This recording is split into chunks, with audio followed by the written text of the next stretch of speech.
দ্বারা সবস্ব অর্থাৎ নিজের অসাধারণ লীলার মাধ্যমে গোকুলবাসী সমস্ত জীবেদের আনন্দ সমুদ্রে নিমগ্ন করেন। ভাগবতমের দশম স্কন্ধ 11 অধ্যায়ের 7 এবং 8 শ্লোকে বলা হয়েছে যে গোপীরা বলতেন, কৃষ্ণ তুমি যদি নাচো তাহলে আমরা তোমাকে এই লাড্ডু দেব।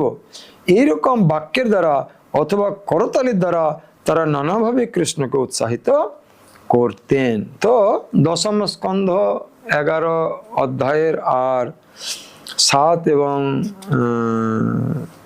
8 নম্বর শ্লোক আমরা একটু দেখব, তাহলে পরে বুঝতে পারবো যে ভগবান শ্রীকৃষ্ণ তিনি তার লীলাসমূহের দ্বারা কিভাবে তার যারা ভক্ত রয়েছে, তার যারা পরম ভক্ত রয়েছে, প্রিয় পার্ষদ রয়েছে, প্রিয় পরিকর রয়েছে,